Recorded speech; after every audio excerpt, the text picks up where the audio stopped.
Bonjour à tous et bienvenue pour la matinale, l'émission quotidienne de CMC Markets qui débute à 10 heures. Je suis Nicolas Chéron, stratégiste pour vous servir et nous sommes aujourd'hui le jeudi 1er décembre 2016. Le titre du jour est « Chaque chose en son temps ».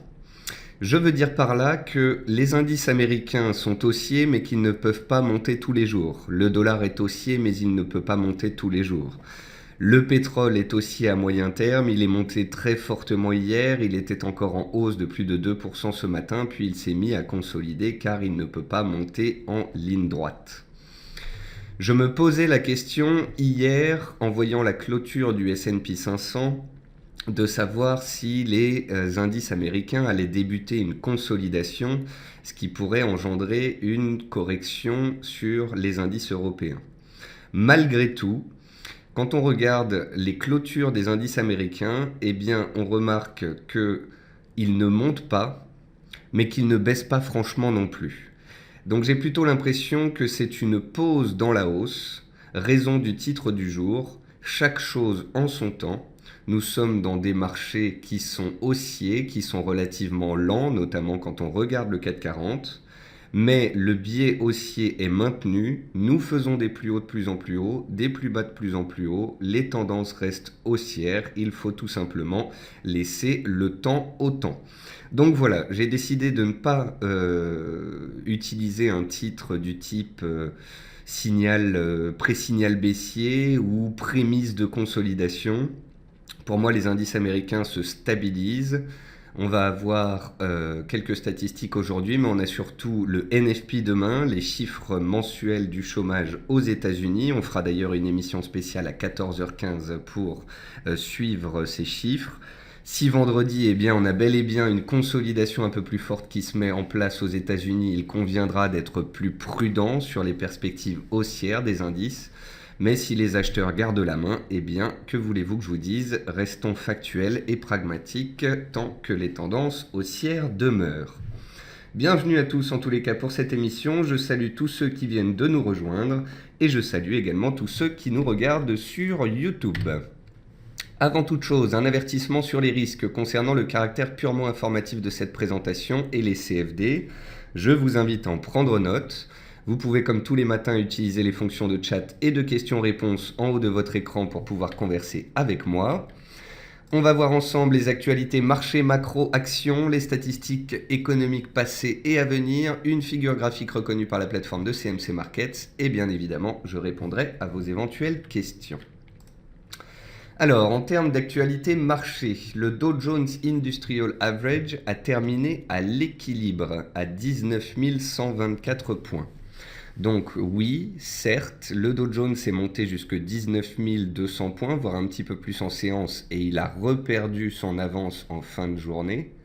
Néanmoins, il clôture à l'équilibre, il ne casse pas de support, il ne change pas de tendance, il reste donc haussier et c'est une simple pause dans la hausse. Le CAC 40, lui, reste bien orienté. Il est allé chercher la zone des 4580-90 hier. Il est peut-être allé un petit peu ou un petit peu vite parce que les indices américains donc, ont été sous le joug de prise de bénéfices en fin de séance hier. Et bien ce matin, on a retesté la zone des 4550-4560 points qui bloquait les cours jusqu'ici et que l'on a réussi à casser hier. Le CAC 40 a été recherché dans les premiers échanges. Les secteurs automobiles et bancaires sont en soutien. On est toujours dans la zone des 4570-4580 points. On est donc toujours bel et bien dans un marché haussier et soutenu. Parallèlement à ça, nouveau plus bas du trimestre sur l'or à 1162 $ ce matin. L'or pâtit toujours des taux qui remontent aux États-Unis à cause des perspectives d'inflation. L'or baisse également puisque le dollar reste très fort et l'or baisse également puisque l'appétit pour le risque perdure sur les marchés financiers. GBP USD tente de s'affranchir des 1,25 $. Serait-ce enfin la bonne? Vous savez que depuis à peu près 8-10 jours, on surveille le range 1,23-1,25,20 sur la livre. La livre tente ce matin de s'affranchir de cette zone de résistance. On va avoir une statistique qui va tomber à 10h30.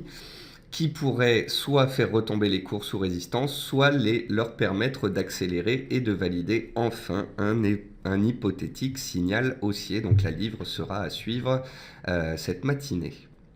Le pétrole WTI a gagné 11% en 24 heures, appréciation record, magnifique réaction haussière sur la moyenne mobile à 200 séances, décalage haussier puissant puisque le cartel de l'OPEP a réussi à se mettre d'accord sur une baisse de la production. On est allé chercher très rapidement les 49,80 $ ce matin et on consolide sur les 49 $ par la suite, ce qui est tout à fait légitime après une si puissante hausse.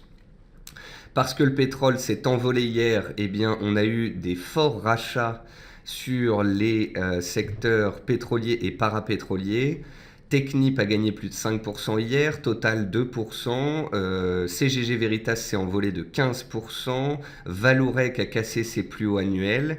Néanmoins, un peu de prudence, un peu de patience. On a constaté un peu d'euphorie à l'ouverture ce matin sur certains titres, notamment Vallourec et CGG Veritas. Vallourec est allé chercher un nouveau plus haut annuel à 5,45 € et consolide et revient vers les 5,20, donc sa résistance cassée hier. Et puis CGG Veritas qui gagnait plus de 7% dans les premiers échanges est revenu par la suite vers l'équilibre.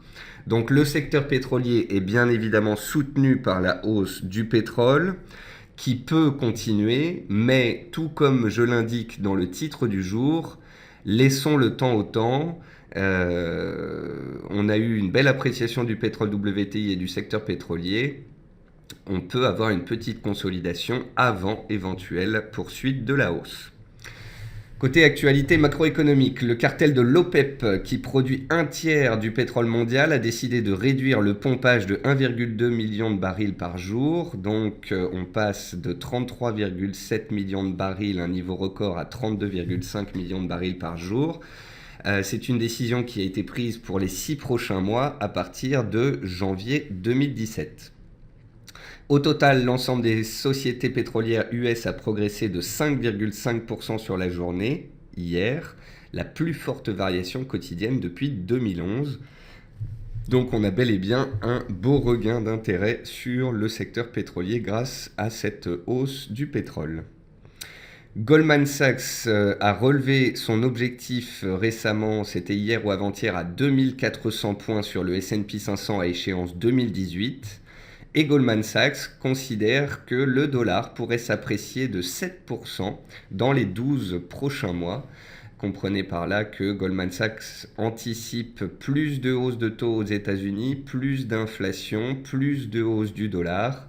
Goldman Sachs anticipe donc une poursuite des tendances en place, c'est-à-dire une tendance haussière sur les indices américains, une tendance haussière sur le dollar et des tendances baissières sur des paires comme l'euro-dollar avec la parité en visuel. Et puis enfin, les sociétés du S&P 500 devraient rapatrier 200 milliards de dollars grâce à la réforme fiscale de Trump et elles devraient en utiliser 160 pour des rachats d'actions selon Goldman Sachs cité par le Financial Times et l'agence Reuters. Les rachats d'actions, qu'est-ce que c'est ? Eh bien, c'est lorsque des entreprises américaines qui ont du cash, plutôt que de faire des investissements, plutôt que de racheter des concurrents, eh bien elles vont racheter leurs propres titres pour les soutenir artificiellement. Et c'est une des raisons de la hausse du S&P 500 cette année. Il y a une bonne partie de la hausse qui est due au rachat des actions par les entreprises américaines. Côté entreprise, CGG Veritas annonce la mise à disposition d'images sismiques 3D du bassin du Gabon. Donc est-ce que cela va porter ses fruits ? Nous le verrons. En tous les cas, la société communique, c'est une bonne chose. Le titre s'est bien repris ces dernières séances. On a gagné 25% de hausse en l'espace de 3 jours. Donc il y a bien un regain d'intérêt sur le titre CGG.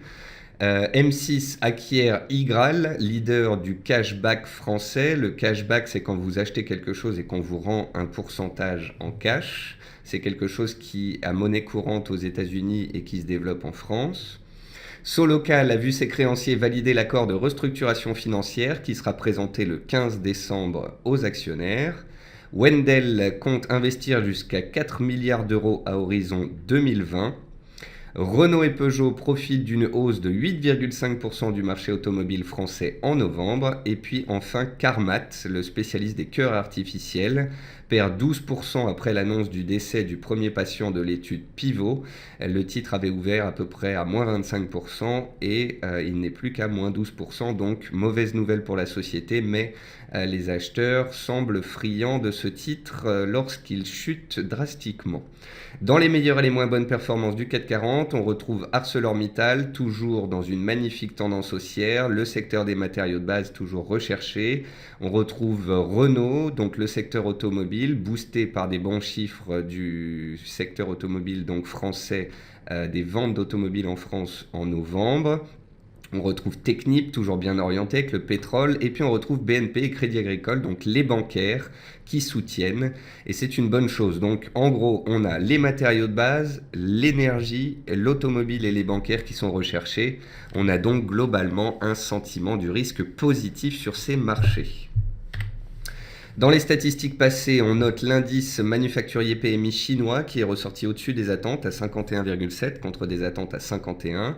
On a eu aussi ce matin l'indice manufacturier PMI espagnol à 54,5 contre un consensus à 53,7. À 10h30, il faudra suivre la production industrielle en Angleterre qui pourrait donc soit booster, soit faire refluer la livre sur la zone des 1,25-20. À 11h, on aura le taux de chômage en zone euro. À 14h30, les demandes d'allocation chômage aux États-Unis. À 15h45, l'indice PMI manufacturier américain. 16h, l'indice ISM, donc le plus important indice manufacturier aux États-Unis, ainsi que les dépenses de construction. Et à 16h30, comme tous les jeudis, les stocks de gaz naturel. Et puis enfin à 19h30, les ventes de véhicules aux États-Unis. Donc encore de nombreux chiffres aux États-Unis qui viendront faire la pluie et le beau temps sur les indices et sur le dollar. Et puis pour finir, une figure graphique reconnue par la plateforme de CMC Markets. J'ai choisi la même figure qu'hier, c'est-à-dire un triangle sur Peugeot en données 4 heures. Hier, on avait vu que le titre tentait de s'affranchir de ce triangle, mais il n'a pas réussi en cours de clôture. Encore une fois, vous notez l'importance de la notion de clôture en dehors d'une figure chartiste pour pouvoir la valider. Néanmoins, on n'a pas réussi à sortir de la figure hier, mais ce matin, avec le regain d'intérêt qu'il y a sur le secteur automobile, le titre tente de nouveau de s'extraire de ce triangle à la hausse. Si tel était le cas, on pourrait avoir un redémarrage haussier vers les récents plus hauts. Si au final Peugeot cassait les 13,80 € dans les heures séances qui viennent, eh bien ce serait un changement de tendance et les vendeurs prendraient alors la main. On va passer sur la plateforme de CMC Markets et on commence par les indices boursiers. Donc voici le CAC 40. Le CAC 40 est haussier en données hebdomadaires sur les 5 derniers mois. Il fait des plus hauts de plus en plus hauts et des plus bas de plus en plus hauts. Le CAC 40 est haussier sur les 3 dernières semaines. Depuis l'élection de Donald Trump, on est parti vivement à la hausse. On fait des plus bas de plus en plus hauts et des plus hauts qui sont sur les plus hauts récents. Donc ça montre quand même qu'il y a des vendeurs dans la zone des 4600 points qui bloquent l'appréciation des cours pour l'instant. Donc on reste dans une tendance haussière à faible pente, on monte petit à petit. À chaque fois qu'on va chercher les zones de résistance, il y a des reflux, mais le point positif, c'est que les plus bas sont de plus en plus hauts. Donc c'est clair que les deux bornes à suivre dans les séances et semaines qui viennent, ce sont les 4610 points et les 4500 points.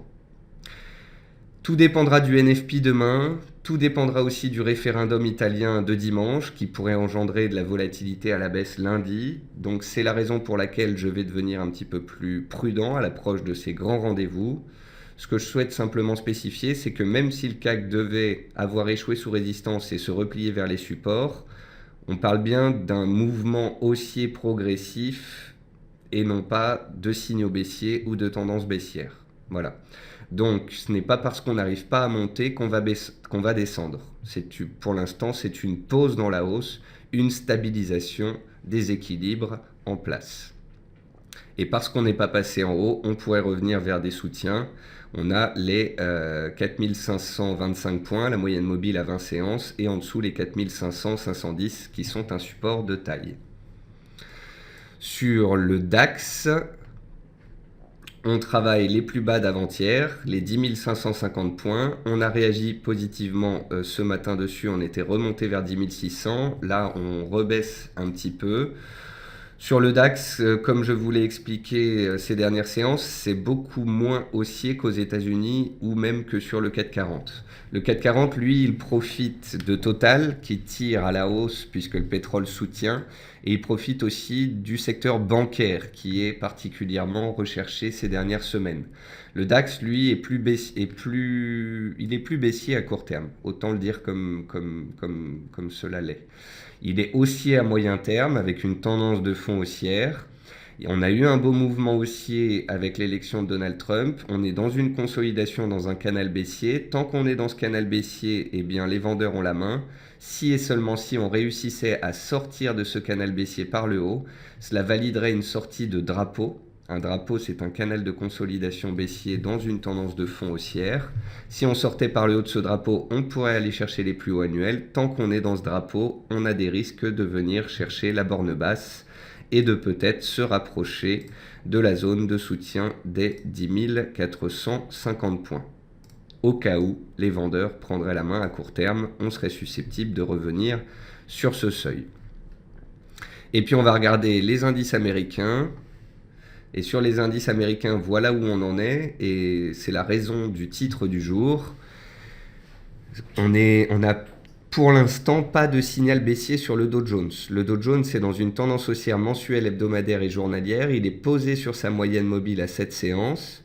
Si on casse cette moyenne mobile en clôture, on pourrait revenir sur les plus bas de la semaine vers les 19 070 points. Et si on casse les 19 070 points, on casse un plus bas à court terme, ça veut dire qu'on ferait un plus bas que le précédent et on aurait donc la naissance d'une tendance court terme, très court terme, baissière. Donc pour l'instant, on est parfaitement haussier, on continue de faire des plus hauts de plus en plus hauts, des plus bas de plus en plus hauts. Si et seulement si on casse la moyenne mobile à cette séance en cours de clôture et qu'on casse les 19 070, alors on passe d'une tendance haussière à une tendance neutre de court terme. Et je deviendrai donc beaucoup plus neutre, beaucoup plus pragmatique, attentiste sur ces marchés. En attendant, tant qu'on est au-dessus de cette moyenne mobile, on reste factuellement haussier dans le sens de la tendance. Et puis concernant le S&P qui est un petit peu moins bullish, soutenu que le Dow Jones, on a échoué donc sous les plus hauts de la semaine dernière à 2214 points. On revient gentiment vers les anciens plus hauts historiques du mois d'août à 2193 points. Les anciens plus hauts en cours de clôture, ils sont à 2189 points. Donc vous voyez, on est à 2193 points. Le support, il est à 0,25% des cours actuels. Donc comme je vous le disais ces dernières séances, tant qu'on est au-dessus des 2190 points, la consolidation qu'on est en train de faire cette semaine, elle est tout à fait légitime. Je vous rappelle qu'on a eu 3 semaines consécutives de hausse. Il est donc légitime cette semaine qu'on soit dans une sorte de consolidation horizontale, voire avec une petite pente baissière. On revient tester des supports. Tant qu'on est au-dessus de ces supports, les acheteurs peuvent reprendre la main à tout moment et repartir dans le sens de la tendance haussière. Si et seulement si on venait à casser ce support, là, je deviendrais beaucoup plus neutre et pragmatique. Enfin, vous voyez que le VIX monte de 0,34 points. C'est une hausse très faible. Le VIX reste neutre depuis 6-7 séances dans un petit range. S'il accélérait au-dessus des plus hauts des dernières séances, c'est qu'on aurait des petites secousses sur les indices. Tant qu'il reste dans le petit range dans lequel il est depuis une semaine, la volatilité est faible. On reste donc dans des marchés plutôt complaisants. On va regarder les actions françaises. Donc sur les actions françaises, on a l'automobile qui est soutenu, les bancaires qui sont soutenus, et on a les pétrolières et les parapétrolières qui consolident leur forte hausse d'hier et puis les appréciations de ce matin en début de séance. Alors, plus forte hausse Soitec, titre spéculatif qui a été dans une tendance haussière depuis le mois de février, depuis les plus bas. On avait gagné plus de 100% sur le titre Soitec. CGG Veritas gagne 3,6%. Donc CGG Veritas, vous voyez, ce qui est intéressant, c'est que le titre est dans un grand range de moyen terme. On a cassé ce range mi-novembre. On est allé faire de nouveaux plus bas. Et avec la forte hausse qu'on a eue mardi, mercredi et ce matin, eh bien on est en train de tenter de revenir au-dessus des anciens plus bas du mois de février. C'est-à-dire que si vous regardez un graphique mensuel de ce titre, si vous regardez un graphique mensuel, eh bien vous aurez l'impression qu'en fait on n'a pas vraiment cassé le support des plus bas de février et que c'était peut-être un trou d'air, une sorte d'excès baissier majeur que l'on vient de faire sous le support. Vous voyez, en données hebdomadaires, en gros, on s'est fait une petite frayeur et on pourrait tenter de revenir au-dessus du support. Alors si on échoue là et qu'on repart à la baisse, c'est clair que c'est baissier. Par contre, en données mensuelles, eh bien, ça tient de justesse. Donc si dans les séances à venir, CGG Veritas réussissait à se maintenir au-dessus des 13,80 €, ce serait un bon point pour la suite. Ça voudrait dire que cette baisse qu'on a eue sous les plus bas de février était peut-être un excès majeur. Valneva, c'est une biotech qui est bien orientée. Je vous l'ai dit à plusieurs reprises, elle était dans un canal baissier, elle a réussi à en sortir par le haut. Là, elle consolide, mais vous voyez qu'il y a une volonté acheteuse et qu'on a une tendance quand même haussière depuis les plus bas du mois de juin. Ensuite, Parrot, elle est toujours dans son rebond technique comme depuis 2 semaines suite à une baisse des cours de 60% en l'espace de 2 mois. Renault est soutenu grâce au regain d'intérêt du secteur automobile à cause des bons chiffres des ventes du mois de novembre. Air France s'accroche tant bien que mal à la zone des 5,10, 5,15. On verra si elle arrive à s'en extraire par le haut ou par le bas dans les séances à venir. Sequana continue de tenter tant bien que mal de se stabiliser sur ses plus bas et pour l'instant cela fonctionne. Mais pour que les acheteurs prennent la main, il faudrait casser les plus hauts des dernières séances à 1,42, 1,43. Là, on aurait la validation d'une tentative de retournement. Pour l'instant, ça reste un range neutre dans une tendance baissière. Et puis, on va regarder aussi ensemble Vallourec.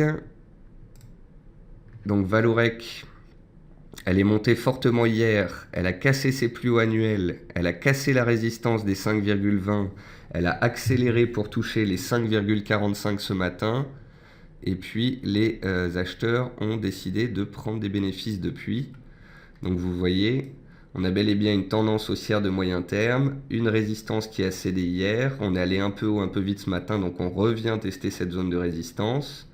Les plus hauts précédents au cours de clôture, ils sont à 5,11. Donc, je vais considérer la zone des 5 €, 5,10 € comme désormais acquise comme zone support. Donc, même si on descendait encore un petit peu plus, c'est un retour sur une zone de résistance majeure cassée. Donc, pour l'instant, et jusqu'à nouvel ordre, à moins que l'on retourne sous les 5 € rapidement, Vallourec est haussière, elle a donné un signal de cassure de moyen terme et elle pourrait donc continuer de grimper dans les séances à venir si tant est que le pétrole restait bien orienté. Et puis enfin Total, j'ai rédigé une analyse dessus hier expliquant que ça pouvait être un soutien de taille au 4,40 si elle réussissait à casser la zone des 45 €. Elle a clôturé juste sous les 45 €. Elle a essayé de casser les 45 € ce matin, mais elle évolue à 14,90 € actuellement. Donc vous voyez, la zone de résistance, c'est les 45, 45, 20. Ce sont les plus hauts du mois d'avril. On a tenté de passer hier, on a tenté de passer aujourd'hui. Pour l'instant, ça ne passe pas encore. Donc on a bel et bien une tendance haussière de moyen terme. Mais on a une résistance majeure ici sur Total. On est allé la chercher hier, on la travaille pour l'instant, mais ça ne passe pas encore. Si ça ne passe pas et que l'on recule, ça pèsera sur le CAC et on restera dans le range. Si cela finit par passer, eh bien le prochain niveau se situe ici à 47 €. Ce sont les plus hauts de décembre dernier.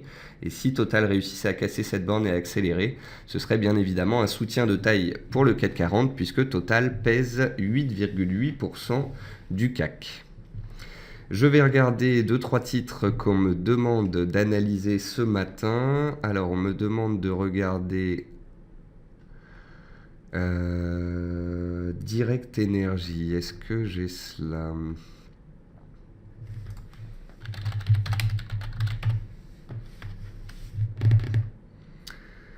chercher dans ma liste.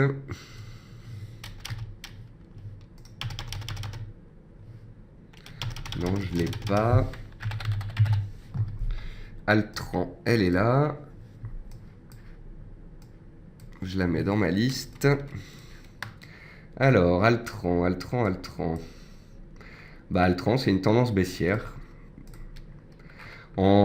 À long terme, Altran, c'est une superbe tendance haussière. 2012, 13, 14, 15, 16. Par contre, ce que l'on peut voir, c'est que début 2016, on est allé sur une frayeur sous la MM50, puis on est remonté.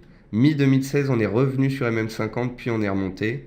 Là, ce qui se passe, c'est que la MM50 a été cassée début novembre, et depuis, on évolue dessous.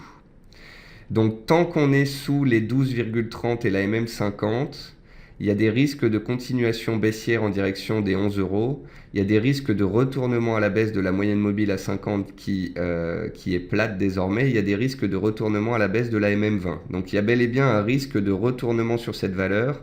On a eu un double, triple échec sous 14 euros. On a une cassure de la MM50 et pour l'instant pas de reprise haussière.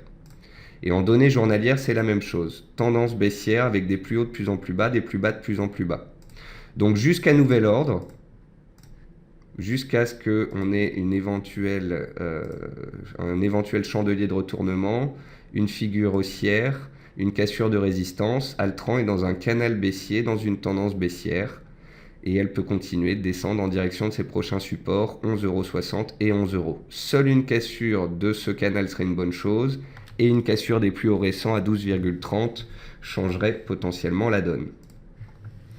Ensuite, on me demande de regarder LVMH. Alors, LVMH, elle est ici. Donc, LVMH, depuis le mois de juin, c'est une tendance haussière de moyen terme. Donc, le secteur du luxe est bien recherché. Je pense même qu'on doit pouvoir tracer une sorte de canal haussier qui encadre la hausse. Donc on a bel et bien une tendance de fond de moyen terme haussière, on a bel et bien une tendance haussière de court terme, on a cassé mardi, donc avant-hier, les plus hauts récents à 169,30. Tant qu'on est au-dessus des 169,30, c'est foncièrement haussier. Si on revenait sous les 169 € les plus hauts des dernières séances, ce serait un peu plus neutre. Et à moyen terme, tant qu'on est au-dessus de la borne haute du canal, les 164,50 €, ça reste haussier.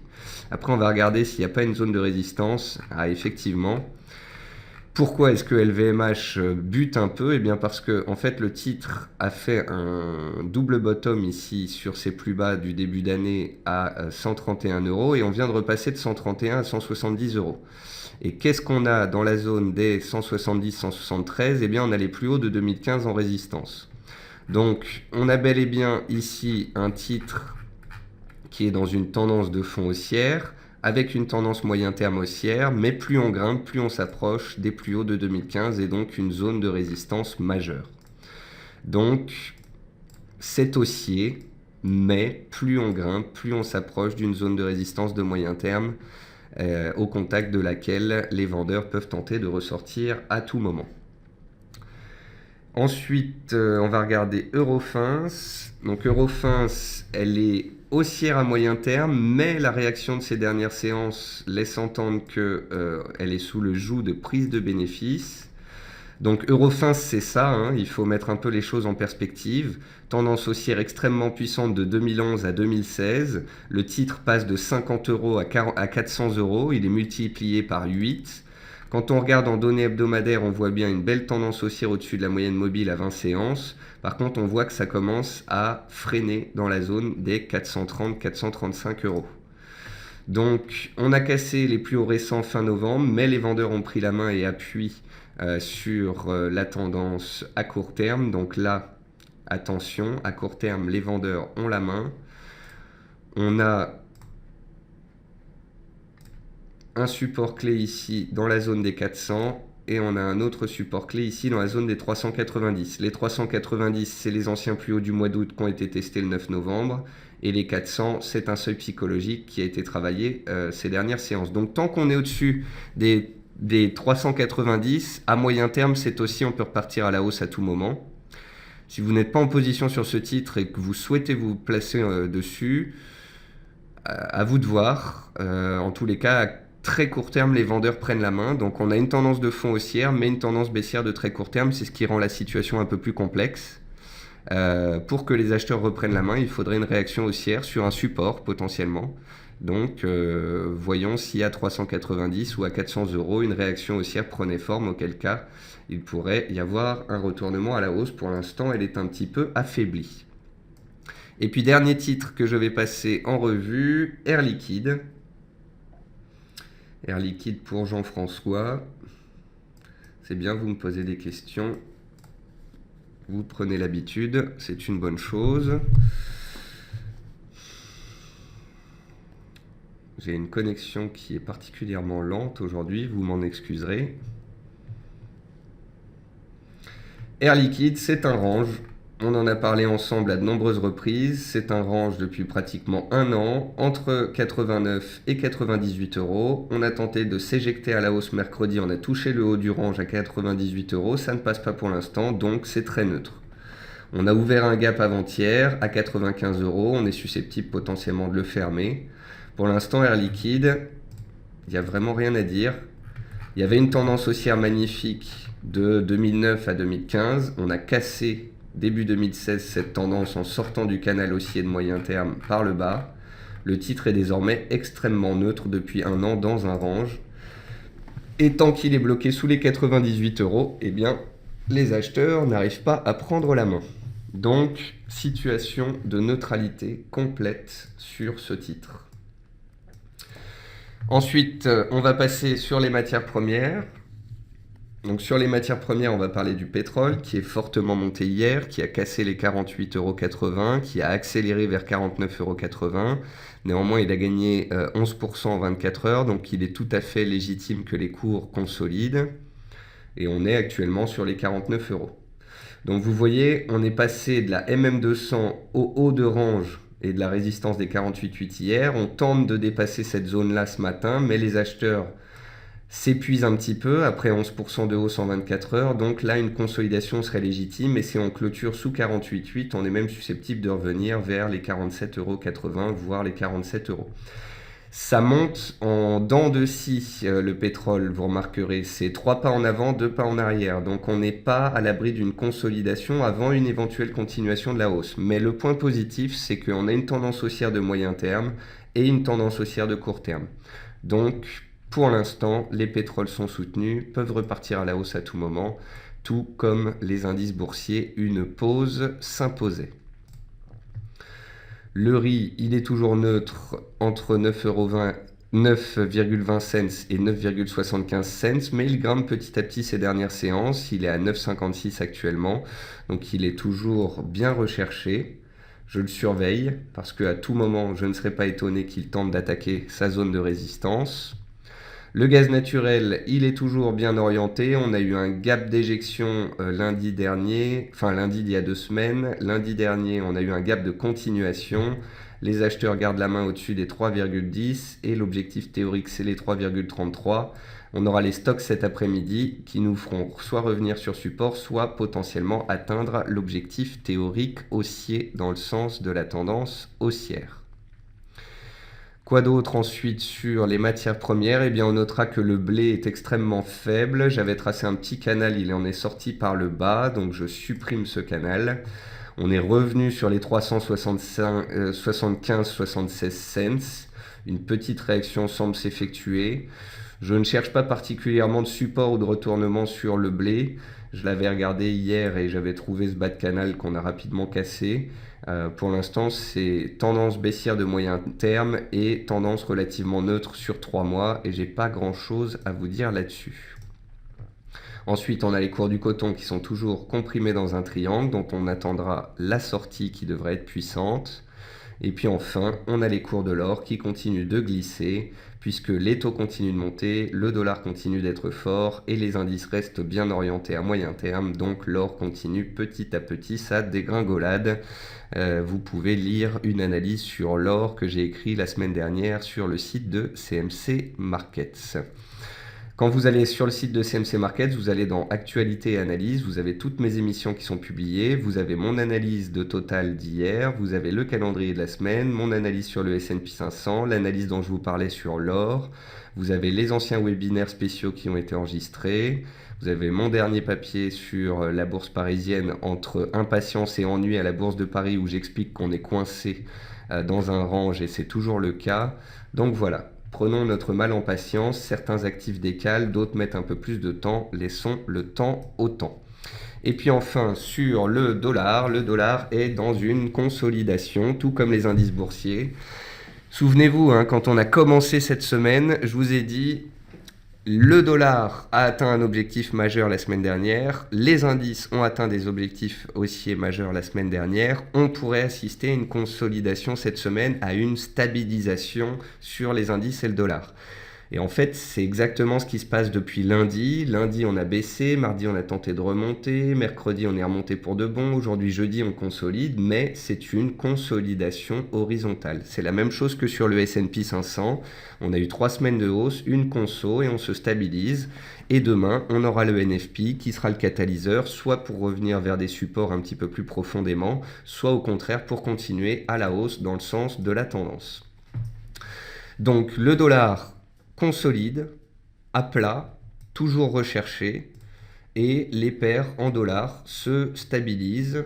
On a donc l'AUD qui a échoué sous les 0,75 qui est reparti à la baisse hier puis qui se stabilise ce jour.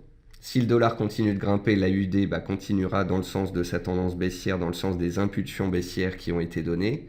Mais je préfère être prudent sur la hausse du dollar vendredi parce qu'il n'y a rien de certain. Avec les NFP, il faut se méfier. L'euro-dollar, comme je vous l'ai expliqué en début de semaine, il n'y a pas le momentum assez puissant pour faire monter le dollar et casser les supports sur l'euro. Donc c'est pour ça qu'à chaque fois qu'on revient vers un 0,550, un 0,580, les acheteurs sont là. Mais parce que le dollar reste haussier à moyen terme, à chaque fois qu'on revient vers un 0,650, un 0,680, les vendeurs sont là. Donc cette semaine, c'était typiquement une semaine de range. Aujourd'hui, on est jeudi, on verra les chiffres de cet après-midi qui donneront le tempo. Par contre, n'attendez rien de moi demain. Demain, c'est vraiment qui tout double avec le NFP. Je n'aurai absolument aucun avis sur les indices ou le dollar en début de séance. J'attendrai 14h15, on fera l'émission ensemble, on suivra les chiffres, on suivra ce que ça engendre sur le marché. Et puis voilà. Parce que je ne serai étonné de rien, en fait. Je ne serais pas étonné d'une consolidation plus franche du dollar et des indices, tout comme je ne serais pas étonné d'un retour en force des acheteurs. Donc on verra les chiffres quand ils seront publiés. Et puis la livre, vous voyez qu'elle n'arrive pas à passer les 1,2520 pour l'instant, elle est à 1,2512, donc ça reste neutre et pas de signal donné pour le moment.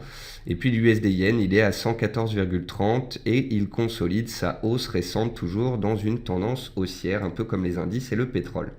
Voilà la livre, elle tente de casser les 1,2520, 1,2530, mais pour l'instant, ça ne passe pas. Ça reste donc un petit range.